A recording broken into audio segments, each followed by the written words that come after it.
Hello बच्चों, स्वागत है आप सभी का आपके अपने YouTube चैनल फिजिक्स क्लासेस में। जैसा आपको बच्चों पता है कि हमने 10th क्लास का चैप्टर नंबर 4 कार्बन एवं उसके यौगिक चैप्टर को स्टार्ट किया हुआ है। इससे पहले मैंने आपको इसकी एक क्लास ले ली है जिसमें मैंने कार्बन के बारे में बता दिया था आपको किस किस तरह से सहसंयोजी बंध बनता है, ठीक है। और मैंने आपको सहसंयोजी बंध बनाना भी सिखा दिया था। उम्मीद करता हूं कि आपको सहसंयोजी बंध बनाना आ गया होगा। नहीं आ गया तो आप एक बार फिर से जाइए, वीडियो अपलोड है, आप उस पर देखिए आराम से। सहसंयोजक बंध जरूर आपको आना चाहिए बनाना, किस किस तरह से सहसंयोजक बंध बनता है। तो आज हम स्टार्ट करते हैं अपने आगे की क्लास। इस क्लास में हम आज देखने वाले हैं सहसंयोजी यौगिकों के भौतिक गुण।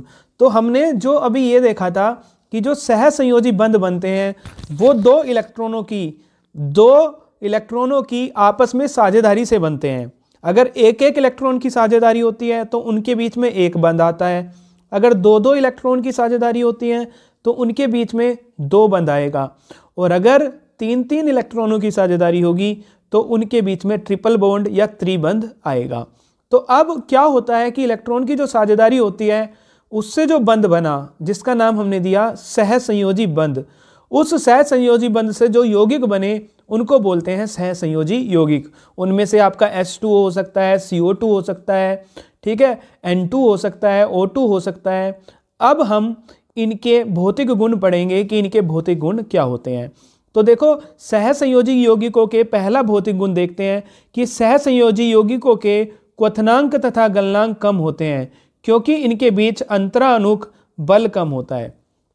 तो जो सहसंयोजी बंध बनता है उसके जो अणु होते हैं उनके अणुओं के बीच में दो अणुओं के बीच स्थान होता है, उसमें दो अणुओं के बीच में जो बल लगता है वो बल क्या लगता है, कम लगता है। तो दो अणु टाइटली बाउंड नहीं होंगे, एक दूसरे को ज़्यादा आकर्षण बल से नहीं खींच रहे होंगे, नहीं बाउंड कर रहे होंगे, तो उनको बाहर हटाना, तोड़ना भी उनको आसान होता है। जैसे आप उसको गर्म करते हो तो वो उनका गलनांक पॉइंट कम पर ही मिल जाता है। तो इस तरह से आप देखोगे कि जो सहसंयोजी बंध बने, यौगिक बने, उनके क्वथनांक और गलनांक कम पाए जाएंगे। कम क्यों होंगे? क्योंकि उनके बीच कम आकर्षण बल लगता है। दूसरा, सामान्यतः ये अणु विद्युत के कुचालक होते हैं। क्यों? क्योंकि आवेशित कण नहीं बनते। इसमें बराबर की साझेदारी होती है और कोई भी आवेशित कण नहीं बनते। जैसे आप NaCl में देखोगे तो Na+ का और Cl का माइनस का बनता है। ये आपके सुचालक होते हैं। जो आयनिक बंध है वो कैसे होते हैं? आयनिक बंध होते हैं आपके सुचालक। लेकिन ये वाले बंध इलेक्ट्रॉन आवेशित कण नहीं बन पाते, जिसलिए ये विद्युत के कुचालक रह जाते हैं। तो ये भौतिक गुण है आपके सहसंयोजी यौगिक के। उसके बाद देखते हैं कार्बन के अपर रूप। कार्बन के एलोट्रोप्स देखेंगे। Allotropes of carbon means carbon के अपर रूप क्या होता है। देखिए, कार्बन के अपर रूप मतलब कार्बन किन किन रूपों में प्राप्त होता है ये हमें बताना है। सबसे पहले अपर रूप का मतलब समझ लीजिए। अपर रूप का मतलब होता है कि जब कोई भी तत्व आपके एक से अधिक रूपों में, दो या दो से ज़्यादा अधिक रूपों में पाया जाएगा और उनके भौतिक और रासायनिक गुण भी अलग अलग होंगे, उनको हम बोलते हैं अपर रूप। क्या बोलते हैं? अपर रूप। दोबारा मैं आपको परिभाषा बता देता हूँ। जब कोई भी तत्व दो या दो से ज़्यादा रूपों में पाया जाएगा और उनमें सभी के भौतिक और रासायनिक गुण अलग अलग होंगे तो उनको हम बोलते हैं एक दूसरे के अपर रूप। जैसे कार्बन की बात करते हैं, जैसे आप ये एग्जाम्पल देखिए, कार्बन के अपर रूप। जो कार्बन है, कार्बन के दो टाइप के अपर रूप होते हैं, एक क्रिस्टलीय और एक अक्रिस्टलीय। क्रिस्टलीय का मतलब इसमें जो इनका अरेंजमेंट होता है बहुत ही वेल डिफाइंड अरेंजमेंट होता है। और अक्रिस्टलीय में, पहले है अक्रिस्टलीय, तो यहाँ पर देखिए क्रिस्टलीय में इनका जो अरेंजमेंट होगा बहुत ही वेल डिफाइंड होगा और अक्रिस्टलीय में कोई भी अणुओं का, इनके परमाणुओं का कोई भी अरेंजमेंट नहीं होता। तो जो क्रिस्टलीय अपर रूप में सबसे पहले आता है ग्रेफाइट। जो आपका ग्रेफाइट होता है उसमें भी वो कार्बन का एक अपर रूप है, लेकिन कैसा अपर रूप है? क्रिस्टलीय। उसके बाद आप देखेंगे डायमंड या हीरा। हीरा भी कार्बन का ही एक अपर रूप है और फुलेरीन भी कार्बन का ही एक अपर रूप है। लेकिन ये तीनों अपर रूप कैसे हैं? ये तीनों अपर रूप क्रिस्टलीय हैं। कैसे हैं? क्रिस्टलीय। इसके बाद आप देखेंगे कि कुछ ऐसे अपर रूप जो अक्रिस्टलीय होते हैं कार्बन के, उनमें सबसे पहला आता है लकड़ी का कोयला। तो लकड़ी के कोयले में भी कार्बन पाया जाता है, ये भी कार्बन का अपर रूप है, लेकिन कैसा अपर रूप है? अक्रिस्टलीय। उसके बाद काजल, जो काजल डाली जाती है आंख में, उसमें भी क्या होता है? कार्बन, लेकिन कैसा अपर रूप है? अक्रिस्टलीय। उसके बाद जंतु चारकोल, जो जंतु से बनता है, वो भी आपका अक्रिस्टलीय है। और शर्करा, शुगर चारकोल, ये भी आपका अक्रिस्टलीय रूप है। तो इस तरह से आप कार्बन के अपर रूप देखते हैं, दो प्रकार के, क्रिस्टलीय और अक्रिस्टलीय। क्रिस्टलीय में ग्रेफाइट, हीरा और फुलरीन, और अक्रिस्टलीय में लकड़ी का कोयला, काजल, जंतु चारकोल और शर्करा चारकोल आएंगे। इसके बाद पढ़ते हैं इसमें आगे, हीरा प्रत्येक कार्बन परमाणु अन्य 4 कार्बन परमाणु से आबंध बनाता है। तो सबसे पहला जो हीरा होता है, कैसा बताया था? क्रिस्टलीय। वो जितने भी कार्बन परमाणु होंगे 4 अन्य कार्बन परमाणु से एक बंध बनाएगा।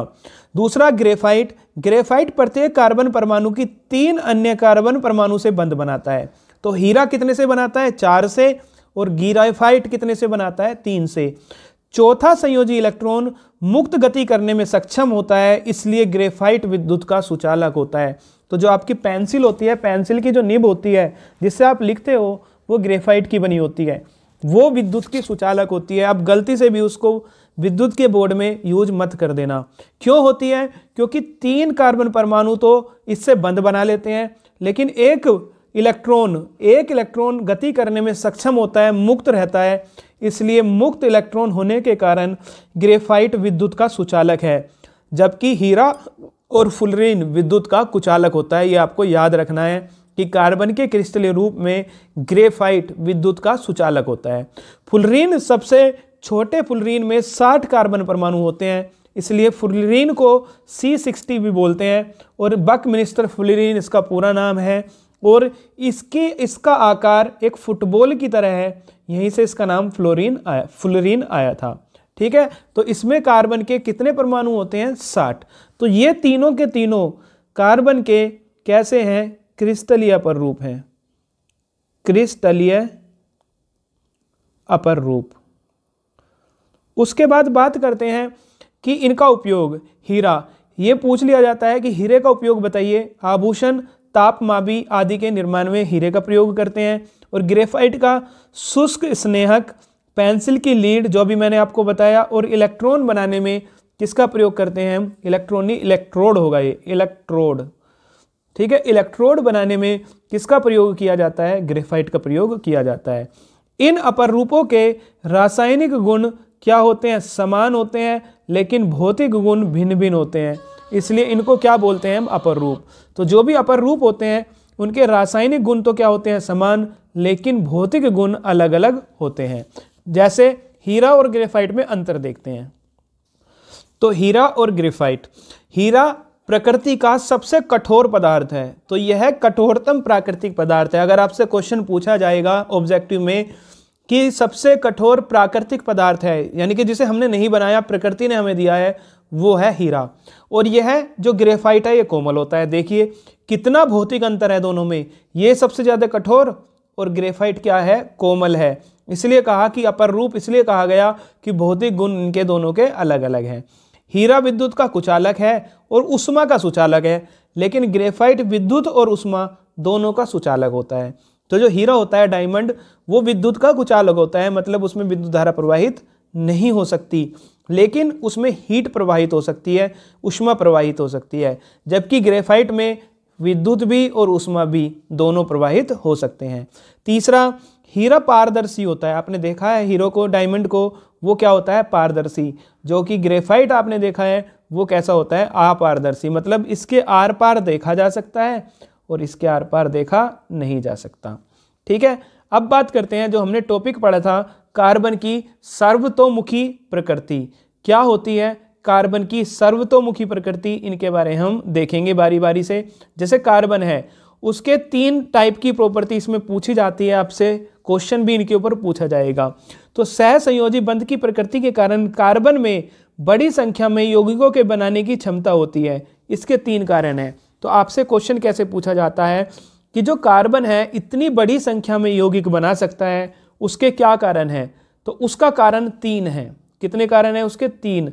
3 में से कोई सा भी पूछा जा सकता है, श्रृंखलन, चतुसंयोजकता या समावयवन। ठीक है, श्रृंखलन यानी कि कैटिनेशन, चतुसंयोजकता और समावयन।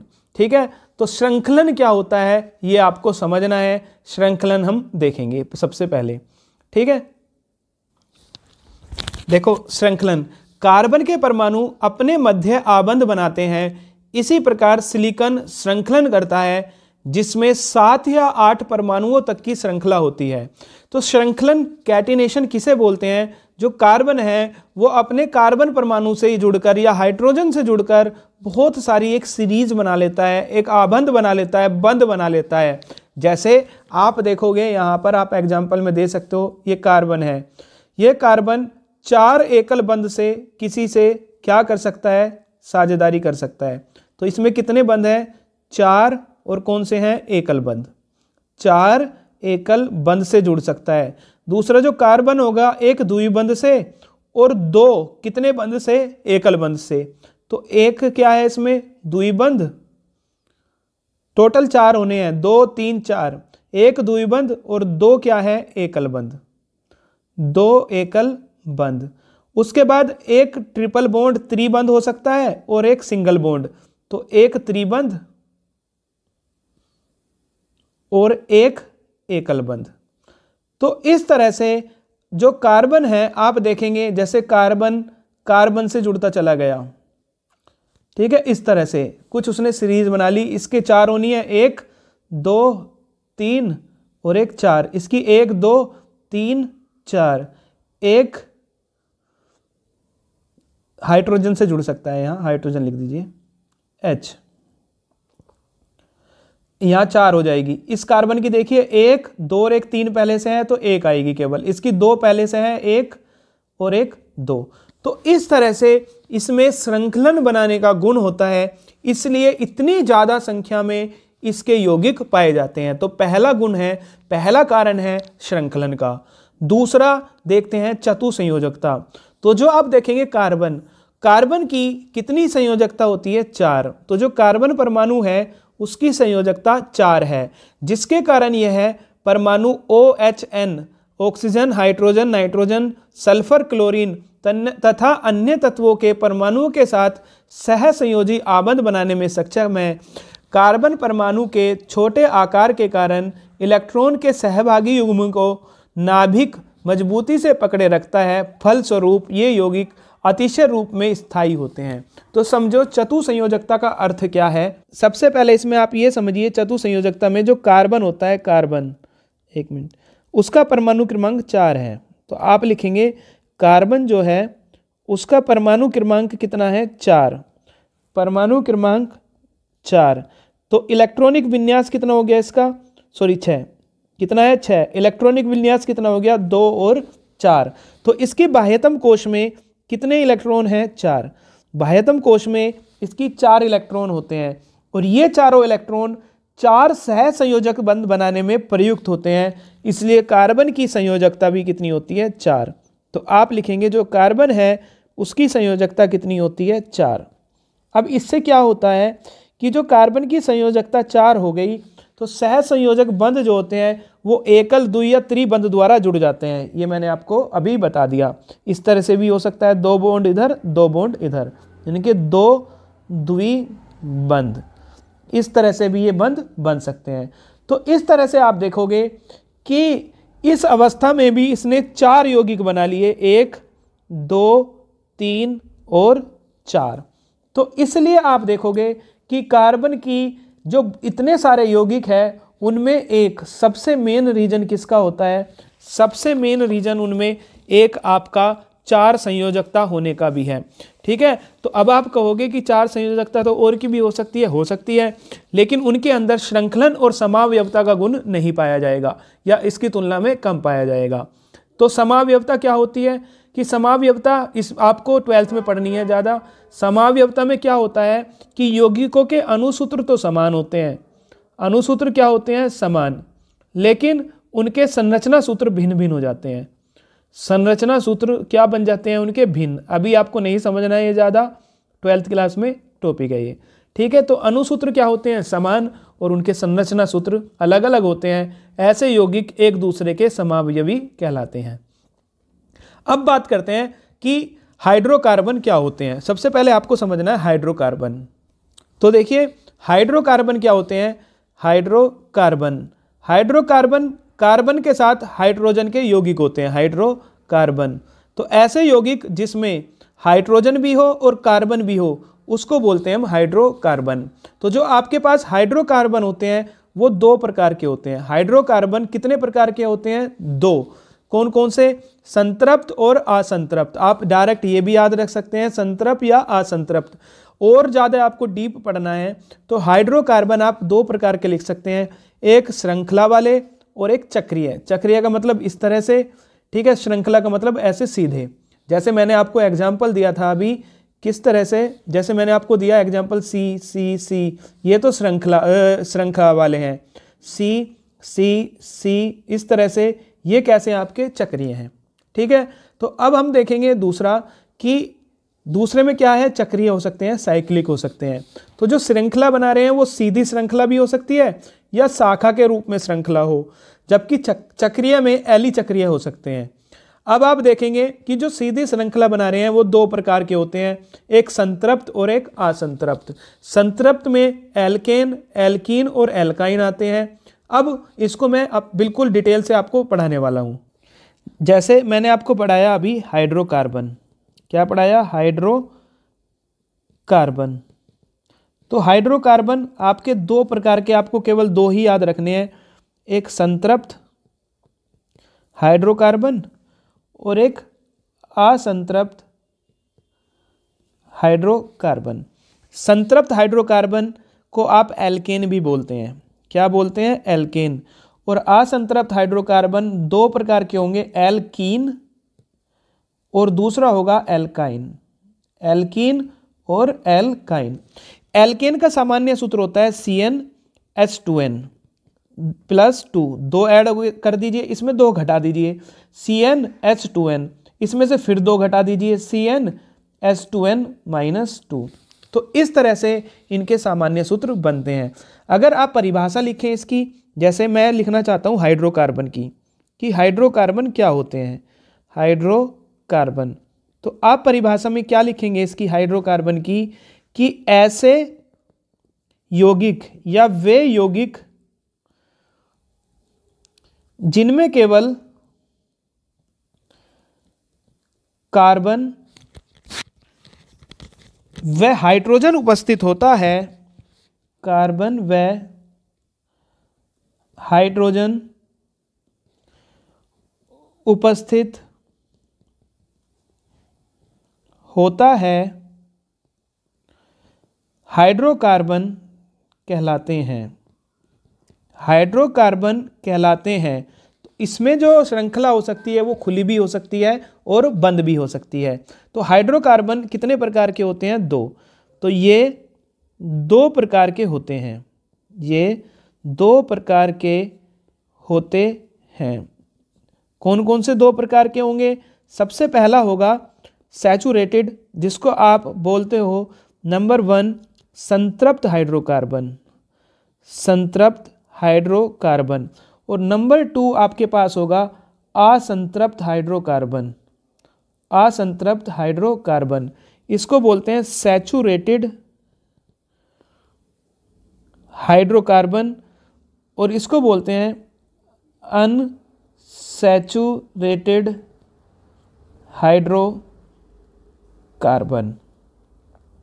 अब सैचुरेटेड हाइड्रोकार्बन की परिभाषा भी पूछी जा सकती है आपसे, ये भी आपको पता होना चाहिए।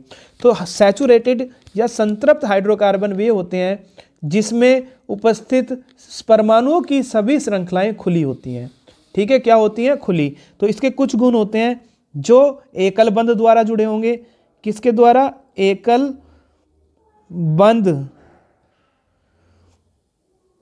द्वारा कार्बन की सभी संयोजकताएं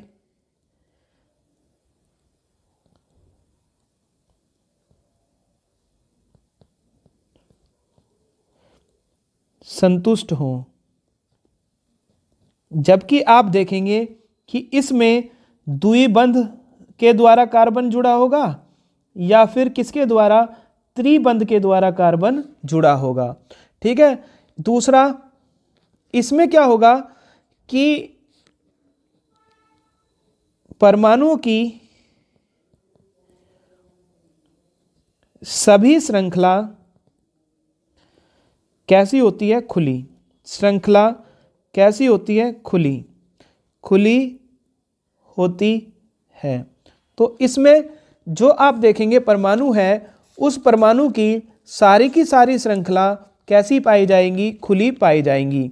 इसमें क्या होगा, इसमें भी सारी की सारी क्या होती हैं, खुली होती हैं इसमें भी। तो ये सब आपके कहलाते हैं क्या, संतृप्त हाइड्रोकार्बन। अब जो आपके पास असंतृप्त हाइड्रोकार्बन है उसको, पहले संतृप्त को बता देता हूं। जो संतृप्त हाइड्रोकार्बन है इसको आप एल्केन भी बोल सकते हो। क्या बोल सकते हो, एल्केन। एल्केन, ये आपको रिमेंबर रखना है, इसी पर चैप्टर चलेगा। और जो असंतृप्त हाइड्रोकार्बन है ये दो प्रकार के होते हैं। एक तो द्विबंध वाले, देखो ऊपर यहाँ एक द्विबंध है और एक त्रिबंध है। तो द्विबंध वाले को हम बोलते हैं, डबल बॉन्ड वाले को बोलते हैं क्या, एल्कीन। क्या बोलते हैं, एल्कीन। एल्कीन। और जो ट्रिपल बॉन्ड से जुड़े होंगे, त्रिबंध से जुड़े होंगे, उसको बोलते हैं हम एल्काइन।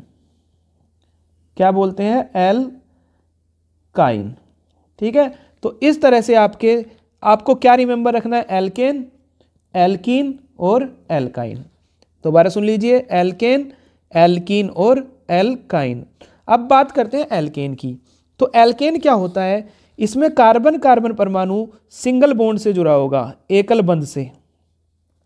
कार्बन कार्बन परमाणु किस में जुड़ा होगा, एकल बंध से। इसमें किससे जुड़ा होगा, द्विबंध से। और इसमें किससे जुड़ा होगा, त्रिबंध से। किससे जुड़ा होगा, त्रिबंध से। तो एक में एकल बंध, एक में द्विबंध और एक में कौन सा बंध, त्रिबंध। दूसरा आप और क्या डिफरेंस देखेंगे कि, चलो वो तो बाद में बताऊंगा, चलो ये भी लिख लिया ना कि एकल बंध से जुड़ा होगा और ये कम क्रियाशील होंगे। कैसे होंगे, कम क्रियाशील। और ये कैसे होते हैं, अधिक क्रियाशील। अधिक क्रियाशील।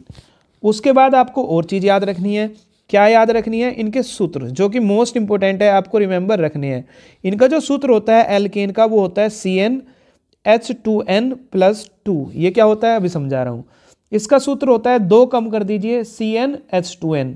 इसका Cn, इसमें से भी 2 कम कर दीजिए H2n-2। तो आपको क्या याद रखना है, पहले तो एल्केन, एल्कीन, एल्काइन, फिर CnH2n+2, CnH2n और CnH2n-2। तो ये क्वेश्चन पूछे जाते हैं कि एल्केन का सामान्य सूत्र क्या है।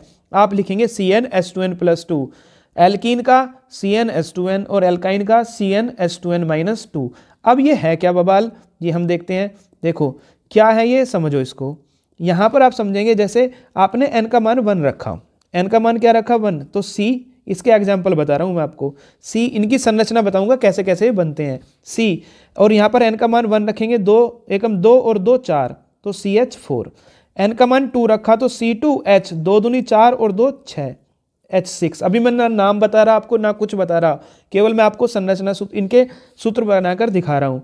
3 रखेंगे तो C3H, 2 3 6 और 2 8, C3H8, C4H10, इसी तरह से C5H12, इसी तरह से C6H14। इसी तरह से इसके सूत्र बनते चले जाएंगे। यहाँ पर आप रखेंगे 1 तो CH2 क्या बनेगा, CH2। उसके बाद आप देखेंगे 2 रखेंगे C2H4, 3 रखेंगे C3H6, इस सूत्र में 4 रखेंगे C4H8, 5 रखेंगे C5H10, C6H12। इसी तरह से इसमें देखिए, अगर 1 रखेंगे तो 1 तो होगा ही नहीं इसमें, अब 2 से स्टार्ट होता है इसमें, तो C2H2, 2 दूनी 4, 4 में से 2 गए 2, तो C2H2, 3 रखेंगे, 2 तिया 6, 6 में से 2 गए 4, C3H4, C4H 4 दूनी 8, 8 में से 2 गए 6, C4H6, C5H8। तो इस तरह से C6H10। तो इस तरह से इनके सूत्र बनेंगे। तो ये आपके कहलाते हैं एल्केन, एल्कीन और एल्काइन। फिलहाल तो अभी आपको केवल इतना ही याद रखना है कि एल्केन, एल्कीन और एल्काइन किस किस तरह से बनते हैं।